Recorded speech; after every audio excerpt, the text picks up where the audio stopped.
LA 한인타운에서 묻지마 폭행을 당한 한인 노인 소식이 있고요. 트럼프 전 대통령을 해하려다가 체포된 그 백인 남성이 지난해에 책을 출간했다라는 말씀 어제 드렸었잖아요. 그런데 그 책에 내용이 뭐가 있는지 일정 부분 지금 공개가 되었습니다. 그 내용, 그 안에 무슨 말이 써 있는지. 자, 그리고 앞으로 미국에서의 그 소셜연금의 고갈 사태로 인해서 연금 지급 액수가 크게 줄어들 수 있다. 그리고 어느 시점에 가서는 없어질 수 있다. 고갈될 수 있다. 이런 내용. 뭐 어제 오늘 얘기는 아닙니다만은 가장 업데이트된 연방예산의회국의 보고서 내용 이런 게 다 들어와 있습니다. 이 다 내용이 평소 같으면은요, 이 탑뉴스가 될 만한, 그날의 탑뉴스가 될 만한 그런 소식들이 있는데 오늘 그런 소식들이 한꺼번에 지금 좀 많이 들어와 있네요. 자, 빨리빨리 전해드리도록 하겠습니다.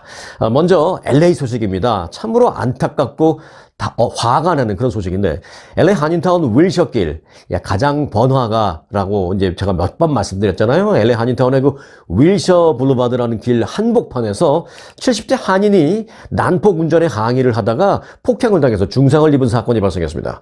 피해자, 올해 76살의 김흥래 씨인데요. 이분의 보고 증언에 따르면 지난 16일 오전 11시 40분쯤 한인타운 윌셔 블루바드에서 그 벌먼트 애비뉴 방향으로 이제 동쪽으로 운전을 해 가던 중에 이 호바트 블루바드라는 중간 그 길 교차로에서 난폭 운전 차량을 만났습니다. 갑자기 그 차량이 갑자기 확 난폭하게 끼어드는 바람에 가까스로 이분이 사고를 면했다라고 합니다. 그래서 이제 김 씨는 차량 운전자를 향해서 불만을 토로했습니다. 아니 무슨 운전을 그렇게 하냐고, 글쎄 영어로 하셨겠죠. 아무래도 여하튼 무슨 얘기를 불만스럽게 말씀을 하셨겠죠. 한국말이든 영어든. 근데 이제 쉐보레 은색 쉐비 세단을 운전하던 그 30대 중반의 히스패닉계 차량 운전자는 김 씨에게, 자기가 그걸 잘못해놓고도 김 씨에게 손가락으로 하는 그 제스처 욕설과 함께 크게 욕설을 함께 퍼부었습니다. 그러니까 어때요? 김 씨가, 우리 김흥래 선생님께서 화가 날 거 아니에요. 근데 이분도 좀 심해지긴 했어요. 화난다고 차에서 내리면 위험한데 차에서 내렸습니다. 그러면서 차에서 내려서, 아니 너무 자식이 내가 좀 영어 좀 못한다고 네가 지금 날 무시하는 거야? 네가 잘못했잖아 라고 이제 항의를 하셨겠죠. 차에 내려서 그렇게 불만을 토로가 항의를 하는데, 이 쉐비 운전자 30대 히스패닉의 이 남성이 갑자기 자기도 차에서 내리더니 우리 김흥래 선생님을 폭행하기 시작했습니다. 한동안 폭행이 계속됐는데, 그러자 이제 쉐비 운전자는 다른 차들도 막 몰려들고 사람들이 몰려들자 다시 잽싸게 자신의 차량에 탑승해서 그대로 도주를 해버렸습니다. 김흥래 씨는 피를 흘리면서 직접 그 한인타운 관할 경찰서인 올림픽 경찰서를 찾아가서 이제 신고를 했습니다. 올림픽 경찰서 측은 김 씨가 직접 촬영한 그 용의자의 차량 번호판, 이제 이런 게 있었어요. 근데 이 김 선생님이 이제 사진을 찍은 거죠. 도망가는 그 뒷모습을 보고 그 차량 번호판 등을 토대로 신원 파악에 나섰다라고 말하면서 체포하는 대로 바로 이 사건을 형사사건으로 진행할 예정이다라고 밝혔습니다. 그런데 이제 우리 김 선생님께서 좀 많이 다치셨습니다. 자, 그래서 올림픽 경찰서에 가서 신고를 한 후에 LA 한인타운에 있는 한 그 내과 병원을 찾아간 김 선생님께서는 정밀 검사가 필요하다라는 의사의 소견을 듣고 헐리우드 차병원, 이 헐리우드 차병원이라는 게 전에 그 헐리우드 장로병원이라고 이제 큰 병원, 한 2층짜리 굉장히 고층 빌딩에 이 병원이 있었는데, 이게 굉장히 LA에서 유명한 병원이었습니다. 그런데 한국에 왜 차병원 잘 아시죠? 이 산부인과로 해서 굉장히 성장한 그 차병원.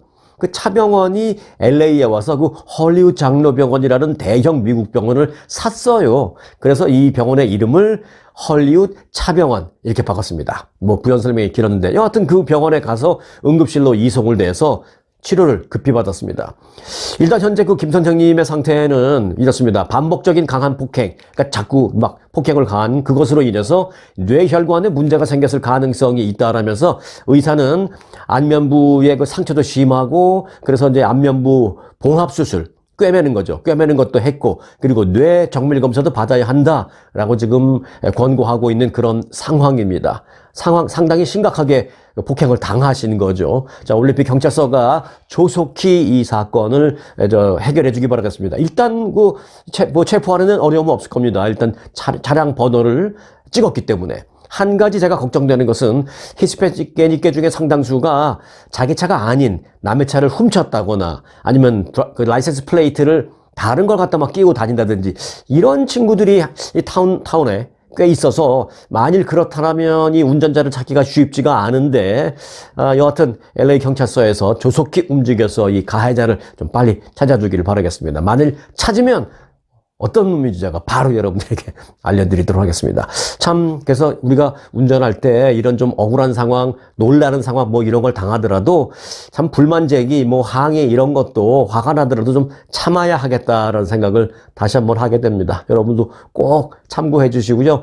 아무리 내가 잘못한 거 없이 저쪽에서 잘못했다 하더라도 가능한 한 도로 위에서는 참으시기 바랍니다. 자, 두 번째 탐정수인데요. 트럼프 전 대통령 암살을 시도하려 하다가 체포된 그 백인 남성 라이언 웨슬리 라우스라는 친구인데, 이 사람이 과거 그 이란에 트럼프 전 대통령에 대한 그 해코지를 하라라는 어떤 촉구하는 내용을 담은 그런 책을 출판한 것으로 드러났습니다. 책을 출판했다고 말씀드렸죠. 근데 이게 어떤 내용인지 일정 부분 공개가 됐습니다. 자, AP통신 보도를 보니까요, 라우스는 지난해 책을 출간했는데 제목은 우크라이나의 이길 수 없는 전쟁이라는 제목의 책입니다. 이 책을요, 자기 돈을 들여서 출간했습니다.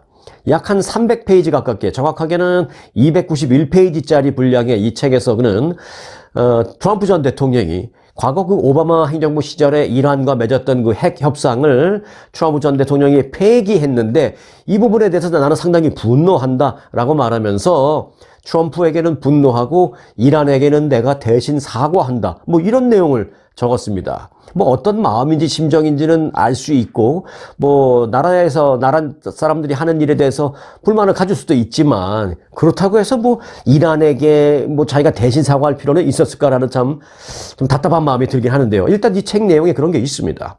그리고 그는 이어진 문장에서 이렇게 썼습니다. 트럼프를 해코지할 자유가 있다, 이렇게 썼습니다. You are free to blah blah blah 이렇게 썼어요. 근데 여기서 중요한 게, 제가 뒤에는 뭐 블라블라로 그냥 넘어간 이유가 뭐냐면 you라는 게 중요합니다. 이 과연 you가 누구를 말하는 걸까에 대해서 조금 분석이 좀 다릅니다. AP통신은 이 부분과 관련해서 이 문장에서 그 you라는 것은 이란을 얘기하는 것 같다. 그래서 이란에 대해서 트럼프에 대한 어떤 해코지를 하라고 촉구하는 그런 문장이다라고 해석을 했습니다. 그리고 이제 뉴욕타임즈는 조금 다르게 해석했어요. 여기서 말하는 you라는 것은 꼭 이란만 말하는 게 아니라 그 책을 읽을 일반 독자들을 향해서 촉구한 내용이다라고 해석했습니다. 그렇다면 이건 더 무서운 일이죠. 누구든지, 그러니까 you라는 것은 뭐 불특정 모든 사람을 말하는 거잖아요. 불특정 모든 사람 누구라도, 당신이라도 가서 트럼프를 해코지 해라, 뭐 이런 내용이기 때문에 거기서 말하는 you와 관련돼서 지금 논란이 좀 있는 상황이다라는 그런 말씀드립니다. 자, 이 백인 남성 라우스는 책 전반에 트럼프 전 대통령에 대해서 뭐 묘사를 하면서 뭐 idiot, 바보, 뭐 fool, 뭐 멍청이, 뭐 이런 얘기를 계속 표현을 했어요. 그러면서 트럼프는 푸틴이나 또는 이제 브라질의 전 대통령 보우소나루 이런 그 독재자만들도 못한 지도자다, 뭐 이렇게 비판을 했습니다. 사실 뭐 그 지난 2016년도에는 트럼프를 찍었다는데 어떻게 이렇게 돌아섰는지 몰라요. 그리고 이제 2021년 1월 6일 있었던, 잘 아시죠? 1월 6일 의회 난입 사태, 그 연방의사당 폭동에 대해서는 트럼프와 그 패거리들에 의해서 자행된 재앙이다, 민주주의가 눈앞에서 순식간에 무너지는 그런 순간을 봤다, 뭐 이렇게 주장을 했습니다. 뭐 어찌 보면 좀 멋있는 문장 같지만 다 그 당시에 그 언론사 기사들 내용이 다 이런 거였어요. 그 내용 그냥 몇 번 읽다가 그대로 베꼈거나 아니면 자기가 몇 번 그 기사를 받고 기억에 나는 것을 그냥 옮겨 썼던 정도지 뭐 대단한 문장력이 있다라고 볼 수는 없습니다. 자, 또한 그 라오스는 북한 김정은에 대해서는 그런데 굉장히 그 평가를 잘했어요. 뭐라고 했냐면, 저는 이 부분도 좀 이해가 안 됩니다. 이 사람이 정상적인 사람은 아니구나 라는 생각을 한 게, 김정은에 대한 평가를 한 부분을 보고 저는 많이 웃었습니다. 북한의 그 김정은에 대해서는 뭐라고 썼냐면, 그는 reasonable한 사람이다 라고 썼습니다. 이게 말이 됩니까? 제가 지난주인가요? 한번 말씀드렸죠. 제가 그 좋아하는 영어 단어가 한 몇 가지 있는데, 그 중에 하나가 respect라는 단어 아주 좋아한다고 말씀드렸고, 그 중에 또 하나는 reasonable이라는 단어 또 좋아한다라고 제가 이제 개인적인 말씀을 드린 적이 있는데, 그 reasonable이라는 게 뭡니까? 뭐 합리적인 이런 얘기잖아요. 저는 실제로 이제 그런 단어도 좋아하고 그런 행동도 좋아하는데, 아니 저도 그렇고 여러분들도 그렇지 김정은에 대해서 리즈너블하다, 합리적이다라고 생각할 수 있다는 건 말이 안 되죠. 근데 책에 그렇게 썼어요, 이 사람이. 그래서 저는 그 문구 하나만으로도 이 사람은 정상이 아니구나라는 생각을 했습니다. 그러면서 이제 김정은에 대해서 리즈너블하고 서구식 교육을 받아서 정치와 외교 등등과 관련해서 대화해 볼 수 있는 인물이다. 뭐 이런 그 묘사를 했습니다. 그러면서 다른 독재자들에 비해서는 상대적으로 더 낫다. 뭐 이런 그 긍정적인, 나름대로 긍정적인 평가를 김정은에 대해서는 했습니다. 요것만 딱 봐도 정상은 아니죠. 자, 여하튼 라이언 웨슬리 라우스라는 이 사람은요, 책의 또 한 구절에서 이런 말도 있습니다. 자신이 트럼프 전 대통령에게 투표한 적이 있는데 그런 만큼 이 어리석은 자를 대통령으로 선출한 책임이, 그러니까 대통령으로 선출했다는 거는 자기가 투표했을 때 이제 트럼프가 대통령이 된 거죠. 그러니까 어리석은 자를 대통령으로 선출한 책임이 나에게도 있다. 뭐 이런 식으로도 썼고요. 또 자신이 민주당원이나 공화당원으로 규정되는 것은 나는 거부한다. 뭐 이렇게도 썼고, 또 세상의 모든 문제가 엄청난 불안감과 유치한 지능과 유치한 행동을 가진 남성에 의해서 발생하는 것 같다라고 말했습니다. 제가 남성에 대해서 이렇게 특별 인용 표시를 한 이유는 뭐냐면 그 다음 문구 때문에 그렇습니다. 그런 그 다음 문구에 뭐라고 썼냐면, 그래서 이 세상을 여성이 이끈다면 훨씬 더 나을 것이다. 이렇게 주장을 했습니다. 뭐 참 이상한 소리도 했다가 어찌 보면 또 가끔 이런 것도 맞는 소리도 했다가, 뭐 요즘은 진짜 뭐 남자보다 훨씬 나은 여자분들도 많죠. 과거에도 그렇지만 이제 과거에는 그게 드러나지 않았을 뿐. 여하튼 뭐 이 얘기 저 얘기 하는 게 뭐 맞는 얘기도 있고 얼토당토한 얘기도 있고, 좀 한마디로 보면 오락가락 하는 그런 것만은 분명합니다. 여하튼 이 세상을 여성이 지배했으면, 여성이 그 리드했으면, 이끌었으면 훨씬 나았을 텐데 뭐 그런 말도 썼습니다. AP통신에 따르면 그런 2012년에는 노스캐롤라이나에서 유권자 등록을 거기서 했는데 그때 등록된 걸 보니까 무소속으로 등록한 것으로 되어 있습니다. 그런데 이제 2016년도에는 트럼프에게 투표를 했다고 했고, 또 최근에는 반대로 바이든과 해리스에 대한 지지를 표명하는 글들을 뭐 계속 SNS에 올리는 등, 뭐 역시 이제 오락가락하는, 정치적으로도 오락가락하는 그런 모습인 것으로 분석이 됐습니다. 자, 이 책 내용 일부분이 공개가 돼서 좀 말씀을 드렸고요. 또 내일 책 내용 말고 또 플러스 알파 더 깊이 있는 내용이 나올 겁니다. 지금 뭐 FBI고 사법당국이 전부 다 라우스에 대해서 지금 샅샅이 뒤지고 있기 때문에 또 우리가 생각지도 못했던 또 어떤 내용이 내일 나올지도 모르겠습니다. 기다려봐 주시기 바라겠고요. 자, 트럼프 전 대통령을 노린 이 암살 미수 사건으로 인해서 이 라이언 웨슬리 라우스라는 사람이 체포된 가운데 당시 그 트럼프 전 대통령의 공식 일정에 그날 골프 치는 스케줄이 없었다라고 말했습니다. 누가 말했냐? 비밀경호국에서 말했습니다. 왜 말했냐? 본인들의 어려움을 호소한 겁니다. 자, 비밀경호국은요, 트럼프 전 대통령이 소유한 골프장 트럼프 인터내셔널 골프 클럽에서의 그 골프 일정이 사실은 그날 그 공식적인 스케줄에는 없었다라고 말했습니다. 그래서 어떤 경호 인원이라든지 또 경호를 위한 사전 수색 범위 등등 물리적으로 우리가 철저하게 하기에는 좀 분명히 한계가 있을 수밖에 없었다라면서 좀 어려움을 토로했습니다. 공식 일정에 골프장 방문 계획이 포함되어 있지 않았었기 때문에 골프장을 사전에 수색할 여유가 없었다. 그러니까 너무 우리가 뭐 능력이 없니, 또 책임을 제대로 하지 못했느니 그런 식으로는 하지 말아달라는 뭐 저는 뭐 그런 의미로 받아들여졌습니다. 또 한편으로는 트럼프 전 대통령이 이제는 대선도 얼마 남지 않았고 그러니까 가만히 있다가 지금부터 일정, 이 이후 일정이 뭐지? 네, 뭐 저녁에 7시에 만찬이 있는데 지금부터 뭐 한 4-5시간은 시간이 좀 남습니다. 좀 쉬고 계시죠? 라는 그런 상황이 됐을 때 그래? 가만 있어봐. 그러면 쉬면 뭐하나? 야, 골프나 치러 가자. 그래서 그렇게 갑자기 막 이제 그렇게 좀 안 하셨으면 좋겠다라는 생각이 듭니다. 왜? 지금 너무나 시국이 흉흉하니까 경호팀들하고 사전에 좀 조율이 된 그런 일정으로 좀 움직여 주셨으면 좋겠다라는 그런 생각도 저도 하는데, 이 경호국이 사실 그런 부분에 대해서 좀 어려움을 토로한 겁니다. 갑자기 지금부터 4시간 정도 트럼프 전 대통령이 그 공식 스케줄이 없으니까 우리도 그러면 조금 쉬면서 오늘 저녁 경호 플랜이나 좀 짜볼까? 하고 이제 미팅하고 있는데 갑자기 뭐 전화 와가지고 전원 집합!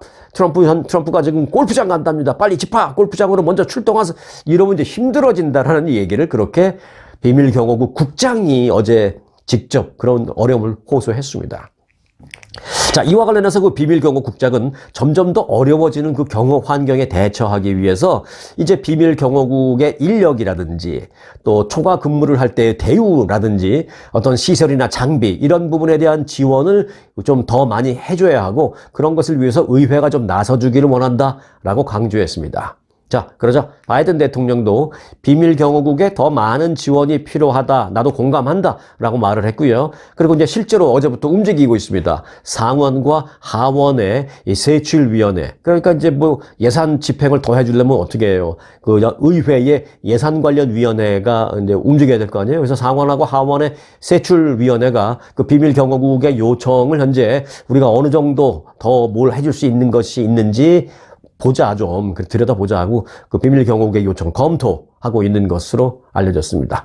조금 더 확대해서 정말 두 번 다시 이런 일이 좀 없기를 바랍니다. 지난 두 번의 사건도 그나마 좀 미수에 그쳤긴 망정이지 정말 미국에서 이런 일은 전무후무한 일이다라는 생각입니다. 비밀경호국 플러스 현지 그 경호 인력들에 대한 어떤 지원 좀 더해서 좀 안전한 그런 정치 풍토가 좀 만들어지길 바라겠습니다.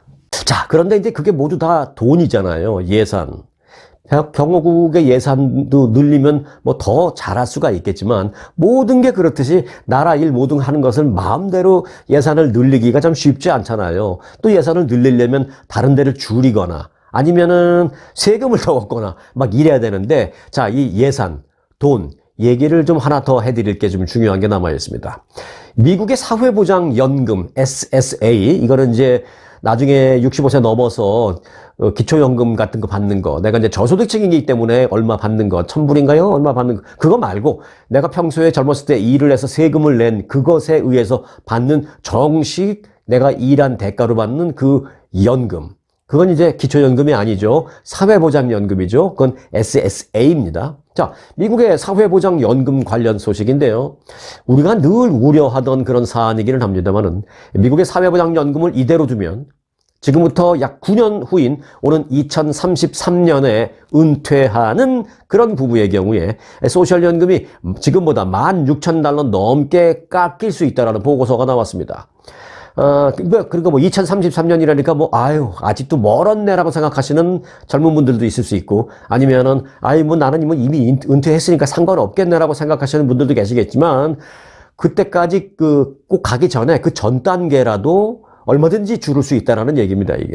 자, 초당적 기구인 그 연방의 그 예산위원회가 있습니다. 이건 뭐 민주공화 다 초월하는 그런 그 위원회입니다. 매년 그 1년에 한 번씩 발간하는 소셜연금 관련 보고서가 있는데요. 이 보고서를 통해서 어제 밝혀진 내용입니다. 자, 9년 후, 오는 2033년이 되면 소셜연금이 고갈됨에 따라서 그때 은퇴하는 은퇴자 부부 기준으로 현재보다 무려 1년에 약 $16,500 소셜연금을 덜 받게 될 것이다 라고 밝혔습니다. 그러니까 지금보다 한 1,100불, 1,200불 한 달에 덜 받는다는 얘기죠. 뭐 지금도 몇 프로 안 되는데 거기서 1,100불 깎으면 뭐 남는 것도 없겠어요. 예.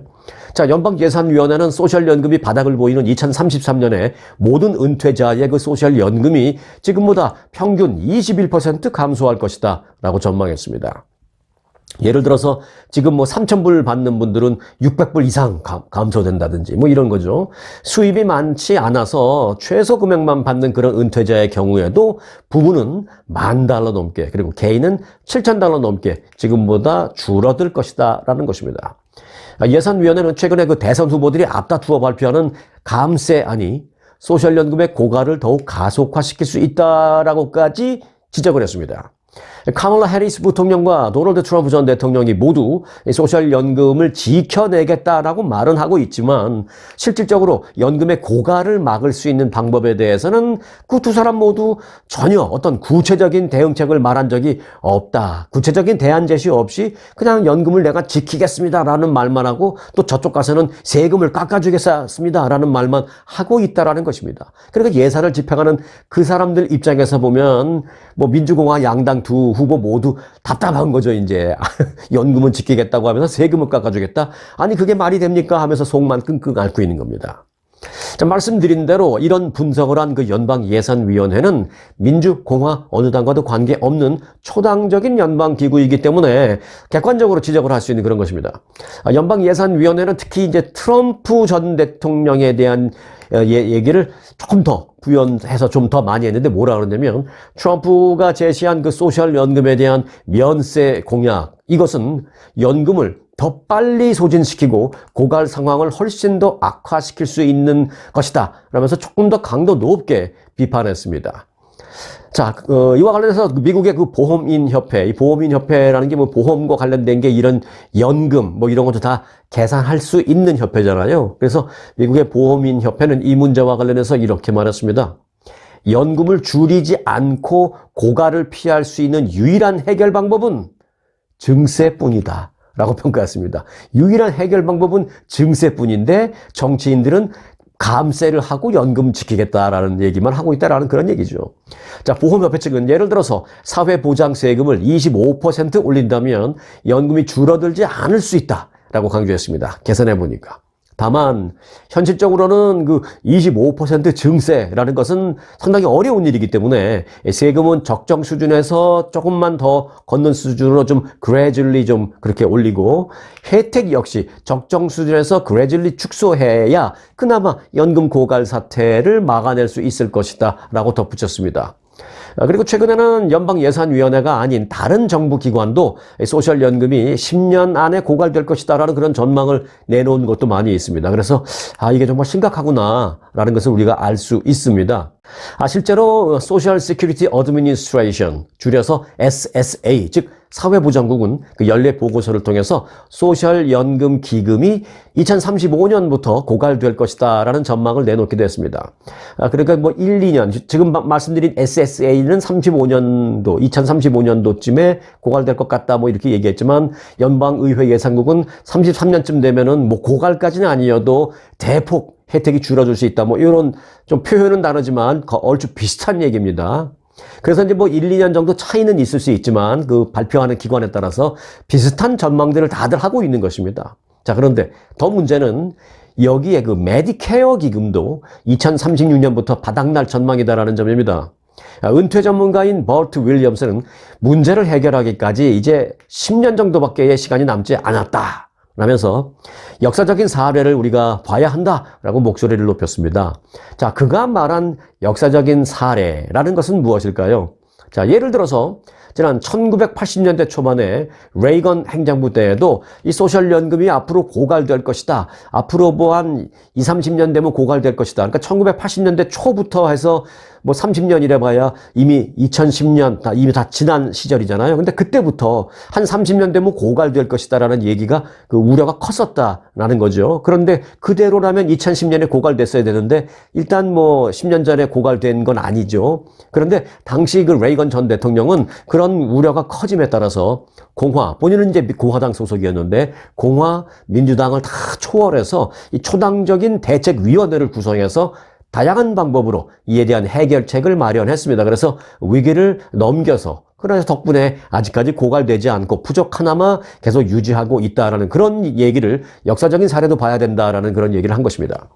자, 소셜연금이 고갈되지 않도록 하기 위해서는 단순하게 보면 관련 세금을 더 걷으면 되겠습니다만은 뭐 이걸 한꺼번에 해결하려다가 아까 누가 말한 것처럼 뭐 25% 올리면 다 해결된다 그랬지만 한꺼번에 25% 지금보다 사회보장연금 관련 세금을 25% 더 내라 그러면 뭐 누가 견디겠어요, 그 근로자들이. 그러니까 그건 한꺼번에는 안 되니까 한꺼번에 해결하려다가 무리한 방법이 될 수 있으니까 적전선의 증세와 더불어서 그 밖에 어떤 다른 추가적인 조치 그런 것들도 필요한 상황이다라는 생각을 하게 됩니다. 기억하십니까? 제가 뭐 지난주에 한번 전해드린 것 같은데 국부펀드 같은 것도 저는 개인적으로 생각이 나더라고요. 미국도 이제는 그래서 정부의 기금으로 돈을 불리는 국부펀드를 지금은 미국이 좀 부정적으로 보고 있습니다. 그게 이제 국부펀드가 그런 식으로 돈이 돌다 보면 그 현직 대통령이 나쁜 맘만 먹으면 그걸 갖고 뭐 횡령한다는 얘기가 아니라 자신의 정치적으로 이득이 되는 그런 데 많이 활용할 수 있기 때문에 미국은 전 세계 최고의 민주주의를 표방하고 있기 때문에 우리는 이건 좀 부정적으로 본다라는 게 지금까지의 이제 우리 미국의 스탠스입니다. 그런데 이제 상황이 지금 뭐 많이 바뀌니까 이 국부 펀드라는 것도 미국이 언제까지나 부정적으로만 바라보지 말고 관련 좀 법안을 참 안전한 법안을 좀 잘 철저하게 만들어서 잘 운영할 수 있는 건강하게 긍정적으로 운영할 수 있는 그런 것도 한번 생각해 보면 어떤가. 좀 본격적으로 국부펀드 운영 같은 건 또 한번 생각해 볼 수 있는 시기가 도래한 것 같다. 저는 뭐 개인적으로 그런 생각도 들더라고요. 지난번에 말씀드렸다시피 한국은 이미 국부펀드를 운영하고 있습니다. 그게 이제 잘 아시죠? 한국 계시는 분들은 아마 잘 알 겁니다. 국민연금. 국민연금이라는 게 있잖아요. 그게 이제 결국은 국부펀드입니다. 국민연금이라는 게 이제 나라에서 연금을 주기 위해서 세금을 걷어갖고 어느 정도 일정 부분 자산이 있을 거 아니에요. 돈이 있을 거 아니에요. 그거를 이제 여기저기 투자를 엄청 많이 합니다. 그래서 일정 부분은 조금 손해보기도 하지만 또 일정 부분에서는 막 따따블 치기도 하고 해서 이제 그 나라 그 자산, 연금 자산을 뭐 다른 건 아니지만 그 연금 자산을 이제 불리는 그런 일을 합니다. 그 국민연금공단인가 뭐 거기서요. 예. 뭐 보니까 이제 미국에도 투자를 많이 했더라고요. 미국의 그 실리콘밸리도 투자 많이 했고 얼마 전에 실리콘밸리에다가 또 사무실까지 냈고요. 대한민국 국민연금 사무실이 있습니다. 왜? 거기서 본격적으로 전문적으로 투자를 해서 돈을 불리려고. 그러니까 한국은 좀 그렇게 해요. 그렇다고 뭐 한국이 미국보다 돈이 더 많다는 건 아니지만 미국도 일정 부분 그런 걸 해야 되는 시기가 된 거 아니냐 이런 생각이 듭니다. 자, 미주 한인 사회 소식 몇 가지만 좀 간추려 드릴게요. 좀 안 좋은 소식인데요. 최근 한 달 사이에 LA 카운티에서 3명의 한인이 스스로 목숨을 끊는 그런 일이 발생했습니다. 올해가 아니라 이번 한 달 사이에, 최근에 한 달 사이에 3명. 그것도 미 전국이 아니라 LA에서. 자, 그래서 LA에서 본다면요. 올해 한 해 동안, 한 해는 아니죠. 지금 뭐 9월도 다 안 지났으니까 아직 9개월도 안 됐는데 올해 들어서 LA 카운티에서 한인들이 모두 16명이 스스로 목숨을 끊었습니다. 그러니까 한 달 평균 뭐 한 2명, 한 달 평균 2명 정도 이렇게 스스로 목숨을 끊는 그런 안타까운 일이 있는 겁니다. LA 카운티에서요. 자, LA 카운티 검시국에 따르면 지난 10일 예를 들어서 올해 101살 되신 한인 여성 신모 할머니가 자신의 주택에서 질식한 채로 사망한 채로 발견됐습니다. 검시 결과 자살로 판명됐습니다. 또 이에 앞서서 지난 8월 31일은 올해 55세 된 여성 엄모 씨가 자신의 주택에서 이제 목을 매달아서 그런 사망한 일도 있었습니다. 그리고 지난달 2일에는요, 41살의 남성 김모 씨가 자신의 주택에서 스스로 자해해서 목숨을 잃은 그런 일도 있고요. 또 지난 5월에도 올 들어 발생한 사건 중에 참 안타까운 사건 중에 하나인데요. 지난 5월에는 무슨 일이 있었냐면 56세의 한인 남성 이모 씨가 한인타운에 같이 살고 있는 자신의 어머니, 85세의 어머니, 죄송합니다. 어머니가 아니라 아버지. 이모 씨가 85세 된 아버지를 살해하고 자신도 스스로 목숨을 끊는 그런 일이 있었습니다. 아니, 너무 안타까운, 그리고 제가 입으로 좀 뱉기가 좀 불편해서 제가 좀 더듬고 있습니다. 이 뉴스를 전해드릴 때는. 머리에 총을 쏴서 사망했습니다. 아버지도 쏴서 살해하고요. 본인은 본인의 머리에 총을 쏴서 사망한 정말 입에 담기 힘든 그런 일도 있었습니다. 이게 LA 한인타운에서 한 달에 막 2명꼴로 이런 일이 있는 거예요. 더 말씀드려 볼까요? 지난 2월에는요, LA 한인타운 7가와 옥스포드 코너라는 그곳에 아파트에서 58세 된 한인 아들이 85세 된 자신의 노모를 또 살해하고 자신은 자살하는 그런 비극적인 사건이 발생했습니다. 이런 일이 부지불식간에 막 있는 거예요, 한인타운에서는. 이 한인들의 어떤 고립감도 좀 큰 것으로 나타났고요. 또 자살 충동도 좀 심하고 또 이 이민자들을 인종별로 봤을 때 이 한인 커뮤니티의 자살률이 인종 중에 최고 수준으로 좀 나오고 있습니다. 이런 부분이 참 안타까워요. 코로나19 팬데믹 비상사태는 종료됐습니다만은 그 여파에 따른 어떤 경제적인 어려움 받는 사람들도 많이 그런 일에 휩쓸리고 있고, 또 이민 생활의 스트레스 때문에 그런 경우도 있고, 어떤 이민 생활 와서 좀 잘 안 됐을 때 내가 여기까지 와서 이렇게 잘 안 되는구나, 뭐 이런 박탈감, 또는 배우자와의 문제, 자녀와의 문제, 뭐 이런 불화 등등 여러 가지 정말 다양한 이유로 스스로 생을 마감하는 그런 일들이 미주 한인 사회의 좀 주요 사망 원인으로 부상하고 있다라는 분석입니다. 이 안타까운 LA 지역의 소식을 제가 좀 말씀드리기 어렵게 뭐 현실 그대로를 전해드렸습니다만은 한국에서도 안타까운 소식이 있어서 자, 오늘 끝 소식으로 이걸 하나 전해드리고 마무리하려고 합니다. 한국에서는요, 치매에 걸린 70대 부인을 4년간 병간호를 해오다가 살해하고 자신도 목숨을 끊으려 한 80대 남편이 재판에 회부돼서 징역 3년을 선고받았습니다. 돌아가시진 않았어요. 그는 자식들에게 부담을 줄 수 없다라는 생각에 60여 년을 함께 산 아내를 살해하고 자신도 생을 마감하려고 시도했던 것으로 조사됐습니다. 부인은 돌아가셨어요. 근데 본인은 소위 말해서 죽지 않게 된 거죠. 자, 수원고등법원은 80대 남편 A씨의 살인 혐의 항소심에서 징역 3년의 원심 판결을 그대로 유지한다라고 땅땅땅 판결을 했습니다. A씨는 지난해 9월경 경기도 주거지에서 자신의 집에서 70대인 아내 B씨의 목을 졸라 살해한 혐의를 받고 있습니다.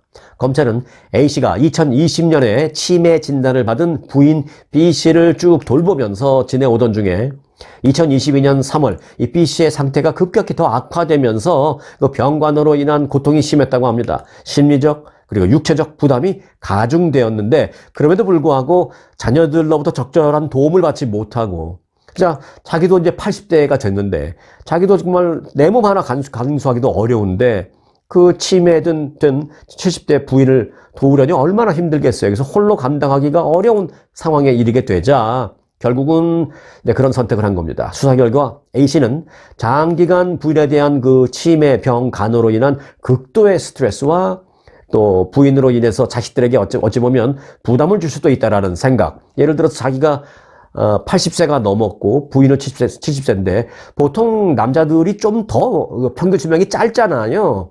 그래서 이제 본인이 나도 얼마 남지 않았다라는 생각을 한 거죠. 그런데 만일 내가 부인보다 먼저 가게 되면 자식들은 지금 돌아보지도 않는데 이 치매에 걸린 내 마누라 이거 어떡해. 그런 걱정을 매일 밤 한 거죠. 그래서 결국은 안 되겠다. 같이 가야 되겠다라는 생각을 했다라는 것입니다. 그래서 범행을 마음먹었다라는 것입니다.